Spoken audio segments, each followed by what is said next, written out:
Hello friends, नमस्कार। I am C A Ved and welcome you on my YouTube channel. जैसा कि आप thumbnail से देख पा रहे हैं, आज हम बात करेंगे कुछ ऐसे डिडक्शंस के बारे में जो कि जनरली क्लेम नहीं की जाती हैं टैक्स पेयर्स के द्वारा at the time of filing your income tax returns. तो ये डिडक्शंस क्या हो सकती हैं, इस वीडियो के अंदर हम डिटेल में जानेंगे। और मैं आपसे ये भी रिक्वेस्ट करूँगा कि ये सारी ही डिडक्शन देखने के लिए आप इस वीडियो को बीच में स्किप ना करें, ताकि आपका कोई भी इंपॉर्टेंट पॉइंट जो है वो मिस ना हो पाए। ये तो इस वीडियो के अंदर जो मैंने कोशिश की है वो 9+ डिडक्शंस को कवर करने की कोशिश की है, जो डेफिनेटली हेल्प करेंगी आपको अपनी टैक्स की सेविंग करने में। तो चलिए डिटेल में हम अपनी वीडियो को देख लेते हैं। तो जैसा कि सबसे पहले आप देख पा रहे हैं पर्सनल लोन। तो जैसा कि आप जानते हैं, जब आप कोई होम लोन लेते हैं किसी बैंक से, तो उसमें आपको इंटरेस्ट की डिडक्शन मिलती है। 2 लाख रुपए तक की आप डिडक्शन क्लेम कर सकते हैं अंडर सेक्शन 24। तो ये जो आप लोन लेते हैं वो किसी बैंक से लेते हैं और वो होम लोन लेते हैं। बट आपको मालूम होना चाहिए, अगर आप कोई पर्सनल लोन भी लेते हैं किसी फ्रेंड या रिलेटिव से, मींस आप अपने दोस्तों या रिलेटिव से भी अगर कोई लोन लेते हैं और उसका जो पर्पस होता है, उस लोन का जो पर्पस होता है वो होता है हाउस को बनाने का, या फिर कोई हाउस आप कोई बाय करना चाहते हैं या कोई फ्लैट खरीदना चाहते हैं, घर खरीदना चाहते हैं। तो अगर उस लोन का पर्पस घर को खरीदना है या घर को बनाना है, तो उस केस में भी आप 2 लाख रुपए तक की डिडक्शन क्लेम कर सकते हैं सेक्शन 24 के अंदर।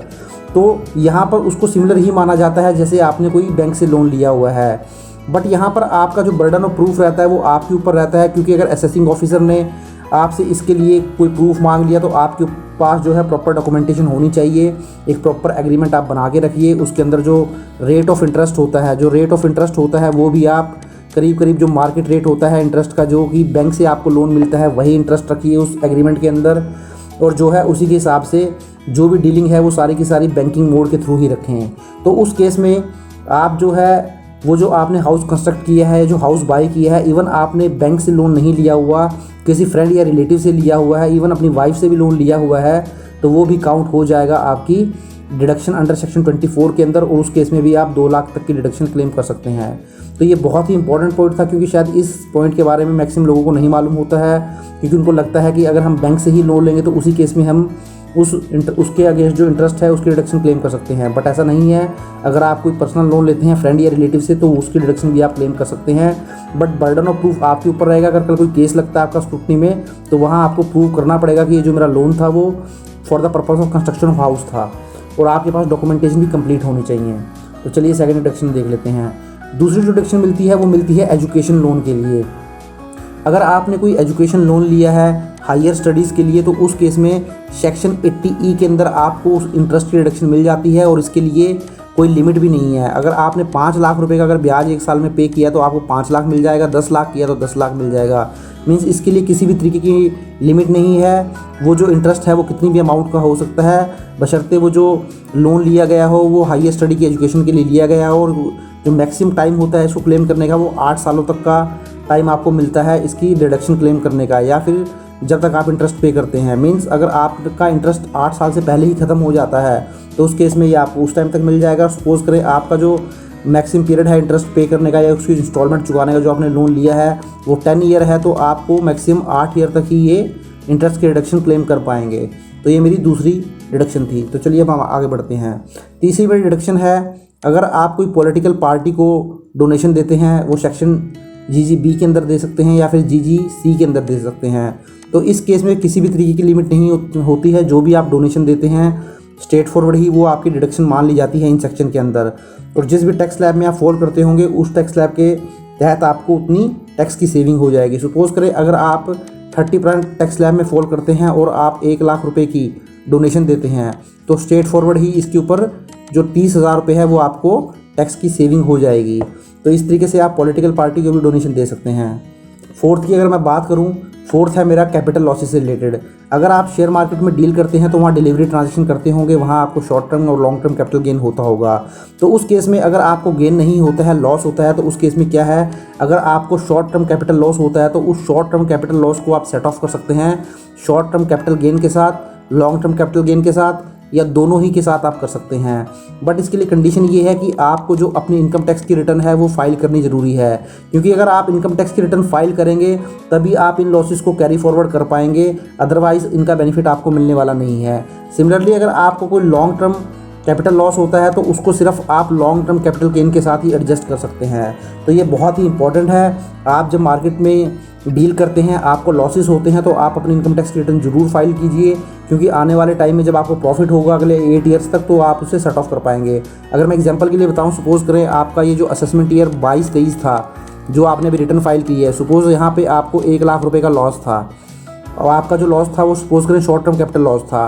अब सपोज़ करें जो असेसमेंट ईयर 2023-24 है, मीन्स नेक्स्ट ईयर आपको सपोज़ करें 1 लाख रुपए का प्रॉफिट हो जाता है, ये प्लस है, 1 लाख रुपए का प्रॉफिट हो जाता है, तो अगले साल आपका ये जो 1 लाख रुपए का लॉस था, ये आपके 1 लाख रुपए के प्रॉफिट से एडजस्ट हो जाएगा, और अगले साल आपकी जो इनकम है वो ज़ीरो मान ली जाएगी, और आपको किसी भी तरीके का टैक्स पे करने की ज़रूरत नहीं है। तो इसलिए लॉसेस के केस में आप इनकम टैक्स रिटर्न जरूर फाइल कीजिए अगर आप इसका बेनिफिट क्लेम करना चाहते हैं। तो नेक्स्ट देख लेते हैं health checkup.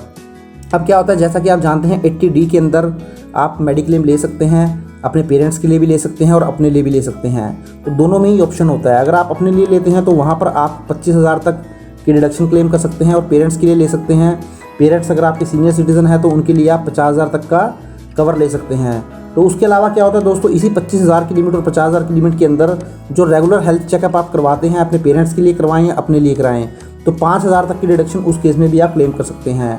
Regular health checkup कैसे होता है, कोई आपने ब्लड टेस्ट करा लिया या आपने कोई अपनी बॉडी का चेकअप कराया जो रेगुलर बेसिस पे आप कराते रहते हैं, उस तरीके की जो डिडक्शंस हैं वो बड़ी इजीली आप क्लेम कर सकते हैं, बशर्ते वो जो डिडक्शन है 5,000 की वो 25,000 से ज़्यादा नहीं होगी उसको मिला के। मीन्स अगर आपने 5,000 की यहाँ पर हेल्थ चेकअप की डिडक्शन क्लेम कर ली और आपका फिर दोबारा कोई आपका मेडिकल कवर के तहत कोई आप अमाउंट क्लेम करते हैं तो वो 20,000 ही कर पाएंगे, क्योंकि 5,000 तो आप मेडिकल एक्सपेंसेस के जो रेगुलर चेकअप के एक्सपेंसेस हैं 5,000 तक वो क्लेम कर चुके हैं। तो ये भी एक बहुत ही इंपॉर्टेंट पॉइंट है, क्योंकि आप रेगुलर जो मेडिकल चेकअप कराते रहते हैं उस तरीके की डिडक्शन भी आप क्लेम कर सकते हैं अपने पेरेंट्स के लिए भी और अपने लिए भी, मैक्सिमम 5,000 तक की अमाउंट। तो चलिए अब हम देख लेते हैं मेडिकल एक्सपेंसेस के बारे में। सिमिलरली जो आप 80D के अंदर जो आप मेडिकल कवर लेते हैं उस केस में आप अपने जो पेरेंट्स होते हैं, अगर आपके पेरेंट्स सीनियर सिटीजन्स होते हैं, जैसा कि आपको दिखाई दे रहा है, तो सीनियर सिटीज़न अगर आपके पेरेंट हैं तो आप 50,000 तक का जो है एक्सपेंस क्लेम कर सकते हैं। अब इसमें क्या होता है कि सपोज़ करें आपने कोई मेडिकल कवर ले लिया, बट आपका जो है हॉस्पिटलाइज की वजह से आपको कोई डिडक्शन नहीं मिली, क्योंकि हॉस्पिटलाइज होने के लिए मैक्सिमम 24 आवर्स जो है आपको हॉस्पिटल में एडमिट होना पड़ता है। अगर कोई बीमारी आपको हो जाती है, उसी केस में जो इंश्योरेंस कंपनी है वो आपको मेडिक्लेम का जो है वो रिम्बर्समेंट करती है। बट सपोज़ करें इस तरीके की कोई सिचुएशन नहीं है, बट आप रेगुलर रूटीन बेसिस पे ही अपने पेरेंट्स के ऊपर कोई मेडिकल का खर्चा करते रहते हैं, उनकी दवाइयाँ परचेज़ करते हैं या कोई उनका चेकअप कराते हैं, तो इस तरीके के खर्चे हो जाते हैं जो कि मेडिकल पॉलिसी के तहत आपको नहीं मिलते हैं। तो उस तरीके की डिडक्शन भी आप यहाँ पर क्लेम कर सकते हैं। उनको बिल कि जो भी उनके बिल होते हैं उनको आप संभाल के रखिएगा, क्योंकि जब आप ये मेडिकल डिडक्शन क्लेम करेंगे उस केस में अगर आपको कुछ स्क्रूटनी में आपका केस लगता है, कोई असेसिंग ऑफिसर आपसे डिमांड करता है, तो आपके पास वो बिल प्रॉपरली आपके रिकॉर्ड में होने चाहिए। तो इस तरीके से अगर आप हॉस्पिटल में एडमिट भी नहीं होते हैं तो उस केस में भी अगर आप कोई खर्चा करते हैं अपने सीनियर सिटीज़न के ऊपर, कोई दवाइयों के ऊपर, उनका कोई इलाज के ऊपर, तो उस केस में आप 50,000 तक का वो खर्चा क्लेम कर सकते हैं। 7th में देखिए मैंने आपको बताया है house rent deduction under section 80GG। अब ये क्या होता है, जैसा कि आप जानते हैं अगर आप कंपनी में एम्प्लॉई हैं तो वहाँ तो आपको HRA रिसीव हो जाता है, बट 80GG के अंदर आपको डिडक्शन जो मिलती है, आप सेल्फ एम्प्लॉयड हैं, मीन्स आप अपना कुछ काम करते हैं, कोई बिजनेस करते हैं, या आप किसी कंपनी के अंदर एम्प्लॉई हैं बट आपको जो अपना एम्प्लॉयर है उससे HRA रिसीव नहीं होता है, मीन्स यहाँ पर आपको HRA आपका जो कंपोनेंट है सैलरी का उसका पार्ट नहीं है, तो उस केस में भी आप मैक्सिमम 60,000 तक की डिडक्शन क्लेम कर सकते हैं इस सेक्शन के अंदर।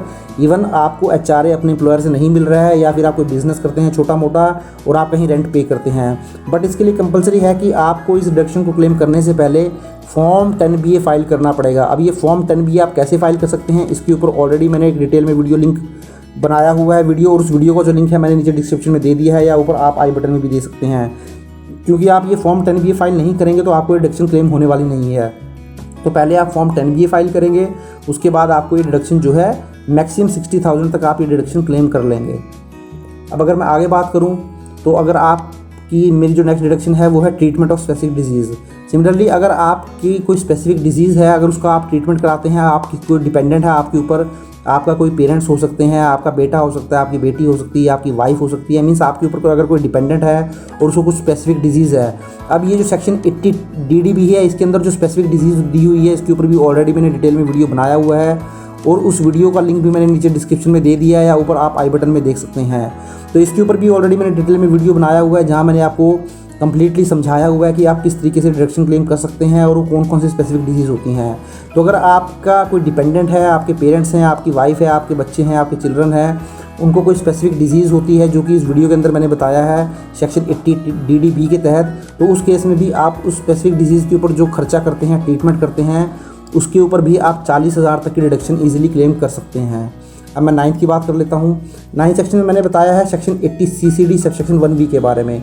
अब ये क्या होता है, जैसा कि आप जानते हैं 80C के अंदर आपको मैक्सिमम 1.50 लाख तक की डिडक्शन क्लेम कर सकते हैं, बट उसके अलावा 80 CCD सेक्शन 1B है जो कि आपको एक एडिशनल डिडक्शन अलाउ कर देता है 50,000 रुपये तक की, अगर आप NPS अकाउंट में कोई इन्वेस्टमेंट करते हैं और वो NPS अकाउंट भी Tier 1 अकाउंट होना चाहिए। Tier 2 अकाउंट अगर वो होगा तो आपको डिडक्शन मिलने वाली नहीं है। तो अगर आपने कोई NPS लिया हुआ है Tier 1 के अंदर तो उस केस में आपको 80 CCD सेक्शन 1 के तहत 50,000 पर एनम की एडिशनल डिडक्शन मिल जाएगी। तो आपकी 1.5 लाख की डिडक्शन जो है 80C के अंदर मिल जाती है और 50,000 की यहाँ हो जाती है। तो इस तरीके से आप 2 लाख रुपये तक की टोटल डिडक्शन क्लेम कर सकते हैं।